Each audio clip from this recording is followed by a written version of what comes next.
나눌 하나님 말씀은 신약 성경 고린도전서 3장 1절로 9절입니다.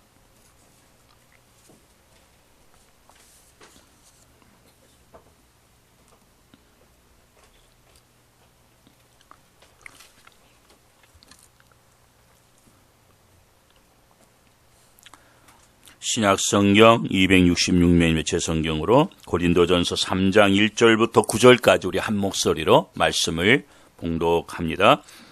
형제들아, 내가 신령한 자들의 대함과 같이 너희에게 말할 수 없어서 육신에 속한 자 곧 그리스도 안에서 어린아이들을 대함과 같이 하노라. 내가 너희를 젖으로 먹이고 밥으로 아니하였노니 이는 너희가 감당치 못하였음이거니와 지금도 못하리라. 너희가 아직도 육신에 속한 자로다. 너희 가운데 시기와 분쟁이 있으니 어찌 육신에 속하여 사람을 따라 행함이 아니디요.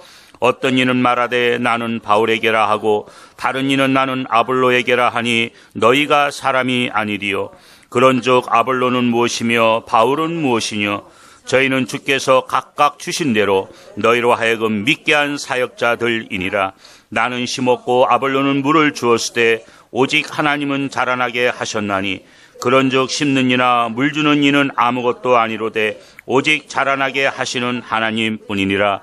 심는 이와 물 주는 이가 일반이나 각각 자기의 일하는 대로 자기의 상을 받으리라. 우리는 하나님의 동역자들이요 너희는 하나님의 밭이요 하나님의 집이니라. 아멘. 아멘.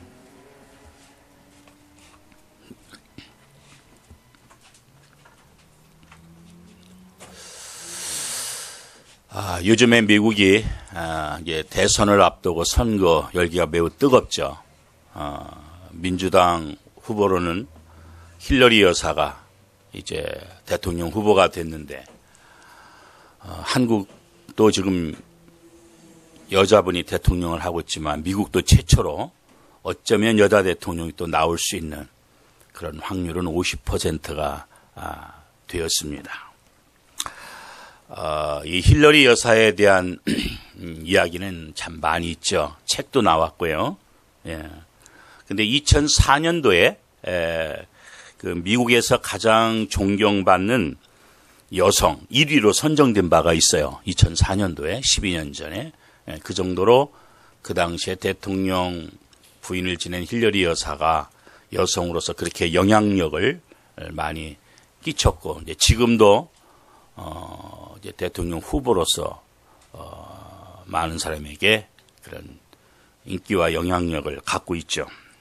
그런데 이 힐러리 여사에 대해서 미국 사람들 가운데 오가는 재미있는 이야기가 하나 있습니다. 물론 실화는 아닙니다. 이런 이야기가 하나 있는데, 클린턴 대통령이 재임 중에 어느 날 그 아내 힐러리 여사하고 여행을 하던 중에 시골을 지나가다가 가스 스테이션에 이제 들렸어요. 그래 거기서 이제 가솔린을 넣게 됐는데, 마침 그 가솔린 스테이션에서 가스 스테이션에서 일하고 있는 남자가 그 힐러리 여사의 어릴 때 보이프렌드를 거기서 만나게 된 거예요. 그 사람이 거기서 일을 하더라는 것입니다. 그래서 너무 오래간만에 만나니까 반가워서 이런저런 이제 정담을 나누고 나서 다시 차를 타고 이제 가는 중에 클린턴 대통령이 이제 이렇게 이야기를 했답니다. 만일 당신이 저 사람하고 결혼했더라면 지금 여기서 가스 넣고 있겠지? 그랬더니 힐러리 여사가 답변하기를, 아니요. 그러면 저 친구가 지금 대통령이 되어 있겠지요. 그렇게 막상막하에 대화가 오고 갔습니다. 물론 한번 웃자고 한 얘기겠지만 우리가 이 얘기를 통해서 한 가지 깨달을 수 있고 느낄 수 있는 것은, 사람이 자기 자신을 안다고 하는 것이 이렇게 어렵습니다. 자기 자신을 바로 알고 산다는 게 참 쉬운 일이 아니다. 저마다 과대망상이나 착각을 갖고 사는 경우가 참 많다 하는 것입니다. 참으로 알기도 어려운 것이죠. 누가 자신을 알고 살 수 있을까? 저는 나름대로 이런 해답을 내놓습니다. 성경적으로 볼 때에 겸손한 자가 자신을 알 수 있다. 겸손한 자. 그리고 또 한 가지 추가한다면 정직한 자가 자기 자신을 알 수 있다. 그렇게 생각을 해봅니다. 한 번 더 우리가 생각을 해봅니다. 나로 인해서 저 사람이 있는 것일까? 저 사람으로 인해서 내가 있는 것일까? 해답이 없죠. 성경은 이렇게 해답을 줍니다. 우리는 모두가 하나님으로 인해서 그 은혜 안에 다 있습니다. 그러면서 이 땅을 살아갈 때에 나도 모르게 많은 사람의 신세를 지고 많은 사람의 은혜를 입으면서 오늘의 내가 있는 것이다. 이렇게 우리가 영적으로 겸손히 고백할 수가 있습니다. 내가 거저 있는 게 아니라는 거예요. 내 소유도 거저 있는 게 아닙니다. 우리는 이것을 잊지 말아야 합니다. 오늘 성경 말씀을 잘 보면 사도 바울이 우리 인생 철학의 가장 깊은 면을 이야기해 주고 있습니다. 사람의 본질과 또 그가 어떤 정체의식을 가지고 살아야 하는가, 우리의 본질이 뭔가, 우리가 어떤 아이덴티티, 어떤 정체성을 가지고 우리가 살아야 하는가 하는 것을 우리에게 오늘 본문을 통해서 말씀해 주고 있습니다. 우리가 이 말씀의 깊은 뜻을 잘 알고 나면 우리가 세상을 참으로 지혜롭게 살아갈 수 있을 것이다. 이렇게 생각이 듭니다. 여기 오늘 말씀의 제목대로 주께서 각각 주신 대로, 한번 따라 합시다. 주께서 각각 주신 대로. 각각 우리가 받은 바가 무엇일까? 이것이 하나님께로부터 우리가 각자가 다 받은 이것이 내 존재의 의미요. 그리고 각각 받았다고 하는 것은 모든 게 아닌 나에게만 주어진 한계성이 있다 하는 것을 분명히 말씀하고 있어요. 우리는 뭐든지요, 혼자 다 할 수 있는 게 아닙니다. 다 할 수 있지 않아요. 내 능력이나 내 지식, 내 지혜, 내 소유할 것 없이 모두가 보면 다 한계가 있어요. 여러분, 능력도 한계가 있죠? 우리는 전능자가 아니기 때문에, 피조물이기 때문에 아무리 능력이 있어도 능력에 한계가 있고요. 지식이 아무리 많은 자도 모르는 게 더 많아요. 지식에도 한계가 있고요. 우리가 아무리 많은 걸 가졌다 하더라도 이 세상의 모든 걸 다 가질 수가 없어요. 우리가 아무리 지혜가 뛰어난다 할지라도, 솔로몬과 같은 지혜가 있다 하더라도 그 지혜에도 한계가 있다. 이 한계를 우리가 모르고 사는 것처럼 어리석은 일이 없다 하는 것이죠. 그래서 현대 철학의 총 주제가 뭐냐면 인간의 한계를 이야기하고 있어요. 인간의 한계가 뭐냐. 이 한계를 넘어서는 망상 때문에 이렇게 점점 세상이 잘못 뛰어가고 있다 하는 점을 지적하고 있어요. 또 우리가 생각할 것은 나에게 주신 기능이 뭘까? 나에게 주신 기능. 다시 말하면 내가 할 일이 뭘까? 내가 할 일이 뭔가? 이것을 우리가 알아야 된다는 것이죠. 우리가 남에게 할 거 없어요. 내가 할 일입니다. 내가 할 일이에요. 가정에서 아내는 아내 할 일이 있고, 남편은 남편이 할 일이 있고요. 회사에서는 사장이 할 일이 있고, 그리고 직원들이 할 일이 다 따로따로 있는 것이죠. 내가 할 일, 내게 맡겨진 일, 그 기능을 우리가 반드시 알고 사는 사람이 지혜로운 사람이에요. 이것을 똑바로 알면 세상은 참 조화가 있고 재미가 있을 거라 생각을 합니다. 그런데 사람들이 이상한 것은 제가 할 일은 생각지 않고 남의 일만 생각해요. 내가 저 사람에게 어떻게 대해줘야 되나, 이것은 생각하지 않고 저 사람이 나한테 잘 대해주기만 또 바라고 있기도 해요. 또 한편으로 내가 다른 사람 때문에 내가 불행해졌다는 생각은 잘 하는데 나 때문에 다른 사람이 불행해졌다는 생각은 전혀 하지를 않고 산다, 그 말이죠. 이게 얼마나 모순된 거고 얼마나 잘못된 것일까. 또한 우리가 오늘 본문에서 볼 수 있듯이 이 모든 것 위에 하나님이 정해주신 목적이 있다는 거죠. 하나님께서 우리를 땅에 보내신 것, 우리를 부르신 것, 우리에게 어떤 각자의 은사를 주신 것, 기능을 주신 것은요, 다 목적이 있어요. 그냥 주신 게 아니라는 거죠. 반드시 거기에 뜻이 있고 목적이 있어요. 여기에 삶의 본질적인 의미가 있다. 여기에 우리의 마음을 두어야 된다는 거죠. 하나님이 부르신 그 부름의 목적에 우리의 마음을 두고 생각을 두고 살아야 된다. 그리고 그런 하나님의 계획 속에, 그런 경륜 속에 지금 내가 있다. 그 큰 뜻을 우리가 생각하는 겁니다. 오늘 성경에서 사도 바울은 어린아이의 얘기를 좀 합니다. 어린아이는 우리가 유치하다 말해요. 유치한 게 뭡니까? 여기 말씀에 있기까지 시기하고 분쟁한다는 것이죠. 어린아이는 시기하고 분쟁한다. 다시 말하면 자기 생각만 한다는 것. 전체를 생각지 못해요. 하나님이 우리를 부르신, 하나님이 공동체를 세우신, 하나님의 교회를 세우신 그런 목적을 생각하지 못하고 그런 순간순간 우리에게 부딪히는 수단만 생각한다. 영혼을 생각하지 못하고 순간만 생각한다. 멀리 보지 못하고 가까운 것만 본다 그 말이죠. 이것을 유치하다고 바울은 지적을 합니다. 바울은 고린도전서 12장에 보면 지체론을 말씀하고 있습니다.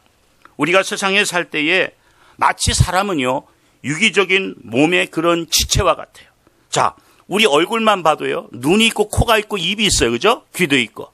다 다릅니다. 생긴 것부터가 달라요. 눈이 있고 코가 있고 입과 귀가 있고 그 다음에 그런가 하면 손이 있고 발이 있어요. 이 세상의 모든 사람이 눈과 같은 사람이 있고 코와 같은 사람이 있고 발과 입 같은 그런 사람이 있어요. 그러면 나는 뭘까? 나의 기능은 뭘까? 나의 기능은 뭘까? 내 역할은 뭘까? 나는 입의 역할을 하는 것인가? 손의 역할을 할 것인가? 내가 할 일이 있다는 거죠. 이런 수평적인 관계에서 우리 각자가 유기체적인 존재임을 말씀하고 있어요. 각각의 기능을 가지고 있다 하는 말씀이죠.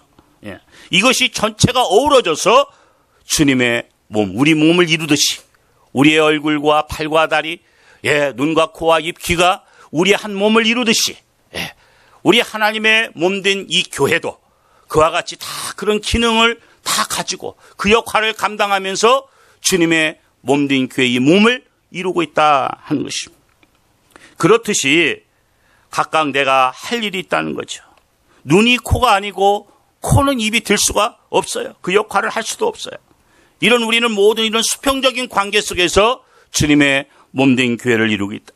그런데 오늘 본문은 이제 사도 바울 선생이 농사이치를 들어서 우리에게 이 비유로 설명을 해주고 있어요. 무슨 말씀입니까? 한 사람은 씨를 심어요. 씨를 심는 사람이 있는가 하면 또 어떤 사람은 물을 주는 사람이 있어요. 씨를 심지 않고 어떻게 물을 줍니까? 씨도 심지 않고 물만 주면 뭐합니까? 씨를 심고 나서 물을 줍니다. 또 물을 주지 않으면 어떻게 자라나겠어요? 물을 줘야 또 자라나는 것입니다. 또 그것이 자라나지 않는다면 나중에 어떻게 거둘 수가 있겠습니까? 추수를 할 수가 없죠. 그러나 여기서 우리가 생각할 것이 뭐냐 하면, 자, 심는 사람은 심고 물러나요. 그러면 그 다음에는 물 주는 사람이 등장해서 또 물을 줍니다. 그러면 그 다음에는 또 거두는 사람이 등장을 해요. 이렇게 해서 추수를 가져온다 하는 말씀이에요. 예수님께서 요한복음 4장에 하신 말씀을 보면 심지 않은 것을 거두는 사람이 없다. 어떤 사람은 심기만 하고 어떤 사람은 또 거두는 일만 하는 경우가 있어요. 그러나 우리는 이 문제를 원망하지 마요.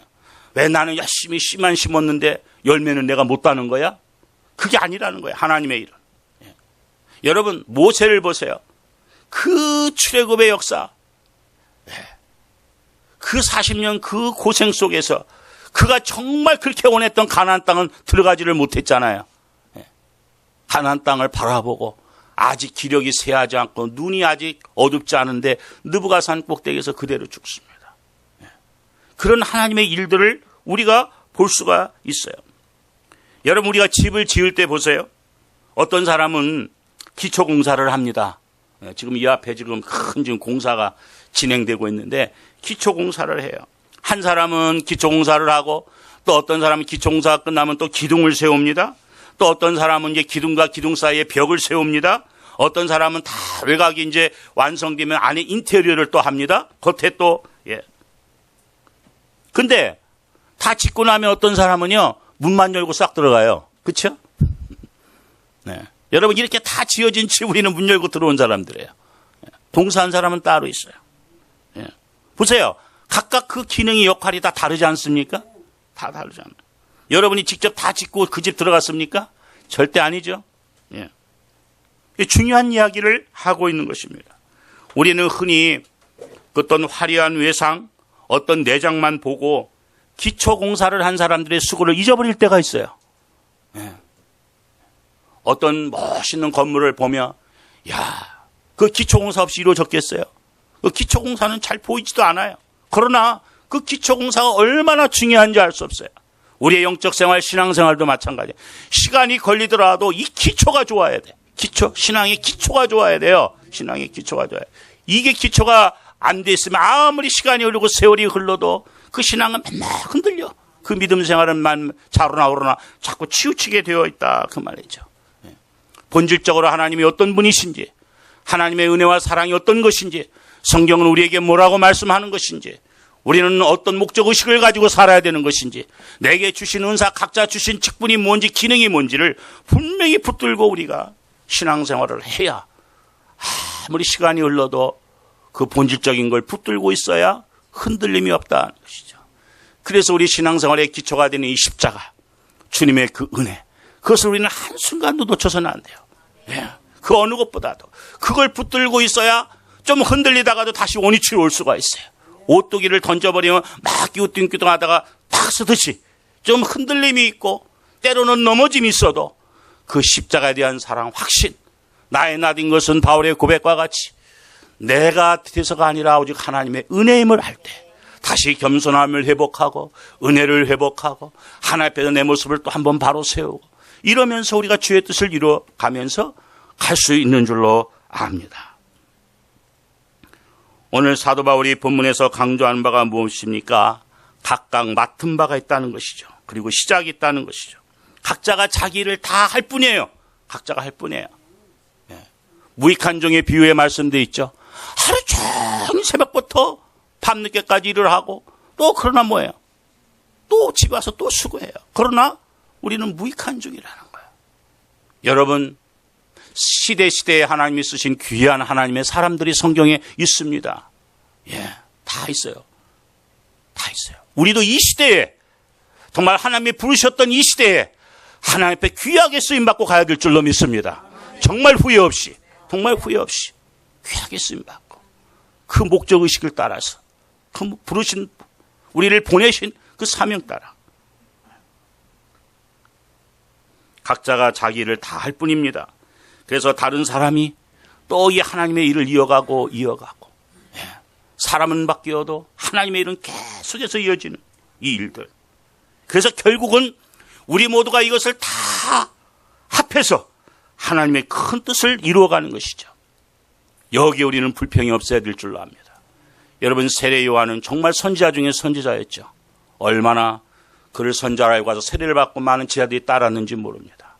예. 그러나 세례 요한은 분명히 말합니다. 이 땅에 태어날 때 내가 무슨 목적으로 왔는지를 알아요. 아무리 인기가 하늘을 치솟고 아무리 많은 사람이 따른다 할지라도 나는 주의 길을 예비하는 사람이다. 그 목적의식이 분명하게, 미션이 분명했어요.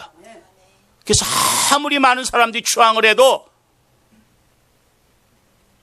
세례 요한은 그랬어요. 나는 광야에 외치는 자의 소리다. 말씀이신 주님, 진리이신 주님을 전하고 소리는 뭐예요? 이내 없어지는 게 소리예요. 자기는 진리가 아니라는 거예요. 말씀이 아니라는 거예요. 자기는 구세주가 아니라는 거예요. 주님을 증거하고 전하고 그분이 어떤 분인지 전하고 우리의 사명이 바로 소리의 사명인 줄로 압니다. 우리는 주님을 전하고 주님의 사랑을 전하고 많은 영혼을 살리는 일에 우리가 쓰임받고 세례 요한이 말씀한 것처럼 소리로서 사라져요. 소리는 말씀의 뜻을 전하고 그 소리는 없어지는 거예요. 그것이 우리의 사명이다. 다시 오실 우리 주님을 예비하는 데 있어서 이 천년전의 세례 요한과 같이 우리도 주님의 길을 예비하며 그 소식을 전하고 우리는 그 소리는 사라지는 거예요. 그것이 우리의 마지막 사명인 줄로 믿습니다. 인도 설화에 이런 하나의 재미있는 얘기가 있습니다. 어떤 젊은이가 길을 가다가 커다란 호두나무 밑에서 호두 열매를 보니까 호두나무는 굉장히 큰데 호두는 안 크잖아요. 굉장히 나무는 큰데 호두 열매는 조그맣게 달려있어요. 야, 그래서 이렇게 생각해 봅니다. 야, 참 나무는 큰데 열매는 눈에도 잘 안 보일 정도로 참 열매가 작다. 그렇게 생각을 했어요. 그러고 나서 땅을 봤더니 거기에 수박 넝쿨이 있는데 이따만한 수박들이 막 매달려 있는 거예요. 참 그 이상하다. 줄기는 굉장히 가는데 어떻게 거기에 이런 큰 수박이 달려 있을까? 참 이상하기도 하다. 이제 그런 생각을 하다가 조금 이게 모양상 모순이 좀 있는 것 같다. 그런 생각을 하고 좀 피곤해서 호두나무 밑에서 잠이 들었어요. 자고 있는 동안에 호두 하나가 떨어져가지고 이 사람 코에 딱 떨어져가지고 코피가 났어요. 벌떡 깨가지고 놀래가지고 이 사람이 생각해 봅니다. 이야, 진짜 이거 호두이게 망정이지 저거 수박이었으면 나는 죽을 뻔했다. 여러분, 때때는 우리의 삶 속에 가끔 우리가 어떤 일에 대해서 불평할 수 있습니다. 왜 이럴까? 왜 저럴까? 그러나 우리가 다 알려고 하지 마세요. 다 알 수도 없고 이 모든 것이요. 다 하나님의 그런 조화롭게 하시는 역사 속에 있는 거예요. 우리가 다 이해가 안 되는 부분에 대해서. 다 알 수도 없어요. 여기에는 하나님의 조화가 있는 거죠. 역사가 있는 것이죠. 나는 왜 호두냐? 나는 왜 수박이냐? 왜 넝쿨이 크냐 작으냐? 그걸 넘어 따져 물을 게 아니라는 거죠. 저마다 하나님의 창조의 솜씨 속에 다 어우러져 있는 것이다. 오늘 말씀 우리에게 중요한 걸 말씀합니다. 사역하는 자에 맡긴 바가 있다. 내게 맡겨준 게 있다는 거지 하나님께서. 그렇지 않습니까? 그래서 어떤 이는 기초를 놓는 거예요. 씨를 심는 자는 씨를 심는 거예요. 우리가 어떤 때는 가정을 위해서 우리 각 삶을 위해서 열심히 수고해요. 그러나 그 열매는 자손에 가서 거둘 때가 있어요. 여러분 한국의 그런 대그룹들 기업을 보면요. 처음에 그걸 시작한 사람은요. 진짜 밥을 굶어가면서 그렇게 기초를 놨어요. 저는 가끔 이게 미국에서 보면서 특별히 뭐 한국 사람들의 삶은 제가 잘 아니까 중국 사람들 많이 있잖아요. 어디 가든지 그런 차이나타운을 이루고 사는데 그 1세들은 보면요. 정말요. 먹는 거나 입는 걸 하고 다니는 게 참 가난한 사람들 같아. 근데 진짜 집은 부자야. 중국 사람 많이. 근데 보면 2세들은요. BMW 막 몰고 다니면서 돈을 잘 씁니다. 그 부모 때는 열심히 벌어가지고 쓰지도 않고 가난한 사람처럼 그런 모습으로 사는데 2세들은 그걸 보면서 야 버는 사람 있고 쓰는 사람 따로 있구나. 그걸 느끼게 되는 것이. 이렇게 각자 맡은 게 있어요. 오늘 본문 7절에 보면 굉장히 중요한 말씀이 있는데 자라나게 하시는 분이 하나님이다 하는 거예요. 심는 자가 있고 물 주는 자가 있고 하는데 자라나게 하는 것이 중요하잖아요. 아무리 씨를 심고 물을 줘도 하나님이 그걸 자라나게 하지면 거둘 수가 없잖아요. 자라나게 하는 게 중요하죠. 자라나게. 여러분 곡식을 거뒀다고 다 거둡니까? 자라나게 하는 생명력이 작용돼야 돼요. 자라돼야 됩니다.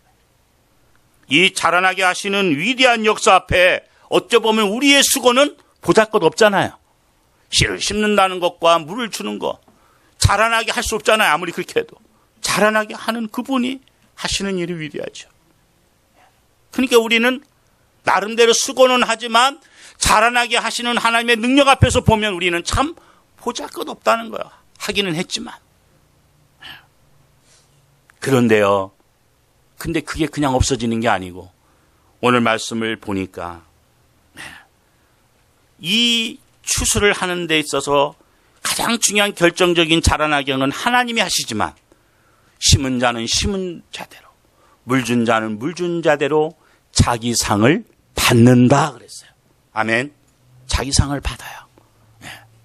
내가 심고 내가 거두지는 못했어. 나는 심는 수고만 했어. 어떤 사람은 물 주는 수고만 했어. 근데 하나님 앞에 가서는 심은 사람이나 물 준 사람이나 그 사람이 열매를 다 거두지는 않았다 할지라도 그 한 역할대로 그 충성대로 자기 상을 받는다 그랬어요. 이걸 잊지 마시기 바랍니다. 자기 상을 받아요. 이게 충성이에요. 자기 상을 받는다는 건 뭐냐면 하나님은 충성한 자에게 상급을 주십니다. 예, 자기 상을 받아요. 충성으로 인정하신다 그 말이죠. 이런 얘기가 있어요. 재밌는 얘기가 있는데 어느 날 사냥개가 사냥을 쫓고 있습니다. 사냥하는데. 예. 사냥개가 사냥을 쫓는데 사냥이 얼마나 산을 잘 탑니까? 가끔 사냥들 보면요. 가파른 절벽에 서 있어요. 보셨습니까? 그 발로 말이죠. 어떻게 이렇게 서 있는지 모르겠어요. 예. 가파른데 그냥 금방 떨어질 것 같은데요. 그렇게 산을 잘 타고 절벽도 잘 탑니다. 예.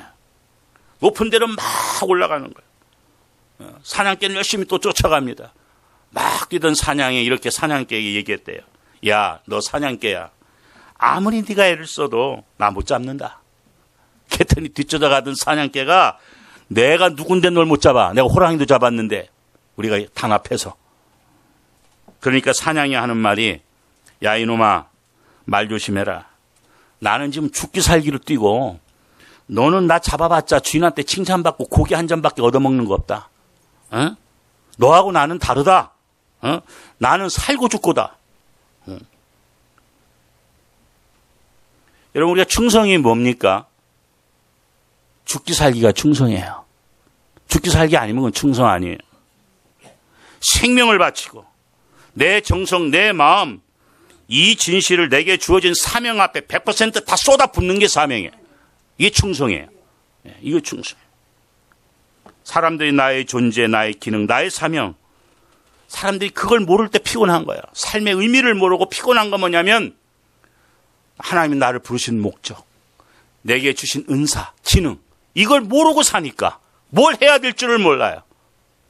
매일매일 허탄한 것에 매여서 오늘 우리에게 주신 말씀을 통해서 다시 한번 이 마지막 시대를 살아가는 우리들, 우리가 다시 한번 모두가 힘을 합쳐서 주님 다시 오시는 길을 예배할 뿐만 아니라 각자에게 주신 기능대로, 각자에게 주신 직책대로 우리가 정말로 최선을 다하고 충성을 다해서 우리가 하나님 앞에 설 때 잘했다 칭찬받는 자기 나름대로의 귀한 상을 받는 우리 모두가 되어야 될 줄로 믿습니다. 내가 할 일, 오늘 내게 주어진 일, 거기에 생명을 걸고 우리가 충성을 다할 것입니다. 그리고 하나님의 큰 역사 앞에 우리가 함께 기뻐할 수 있어야 돼요. 내가 한 일만 대해서 기뻐하는 것이 아니라 다른 사람이 한 일에 대해서도 함께 하나님의 영광 받으신 일에 대해서 함께 하나님의 일을 한 모두에 대해서 서로서로 기뻐하고 서로서로 즐거워하며 함께 하나님의 뜻을 이루어간 우리들, 이것이 바로 하나님의 일이다. 오늘 10절 말씀해 보니까 내게 주신 하나님의 은혜를 따라 그랬어요. 본문 다음에 10절 보면 은혜를 따라 내게 주신 은혜, 이걸 잘 다시 한번 생각해 볼 수 있길 바랍니다. 하나님께서 나한테 무엇을 원하고 계실까? 어디까지 원하고 계시는 것일까? 내게 주신 은혜를 따라 나의 사명 다하는 바른 나의 그런 정체의식을 가지고 우리가 오늘 또 하나님 앞에서 충성스럽게 살아가는 우리 모두가 될 수 있기를 주의 이름으로 축원합니다. 예, 기도하시겠습니다. 주님, 은혜를 참으로 감사합니다. 주님의 몸된 교회 각각 지체로 각 기능대로 우리를 불러주셔서 유기적인 주님의 온전한 몸을 이루게 하신 것 감사합니다. 오늘도 바울 사도가 말씀을 통해 우리에게 주신 것처럼 다시 한번 하나님이 나를 왜 이 땅에 보내셨는지, 부르신 부름의 목적, 또 내게 주신 은사가 무엇인지, 기능이 무엇인지, 이것을 다시 한번 새롭게 깨닫고 영적으로 강건하게 살아가는 우리 모두가 되게 하여 주시옵소서. 나의 정체의식을 모를 때, 목적의식을 모를 때 우리는 늘 피곤한 삶을, 늘 후회스러운 삶을 살 수밖에 없습니다. 다시 한번 우리의 남은 때를 온전히 남은 시간, 남은 건강, 남은 모든 것을 극대화해서 주 앞에 서는 순간까지 최선을 다해서 경주하는 자와 같이, 다름질하는 자와 같이 열심히 또 뛰고 앞만 보고 뛰는 우리의 남은 생에 되도록 온전히 축복하셔서 우리가 주 앞에 설 때에 잘했다 칭찬받는, 자기의 상을 정말로 후하게 받는 우리 모두가 될 수 있도록 축복하여 주옵소서.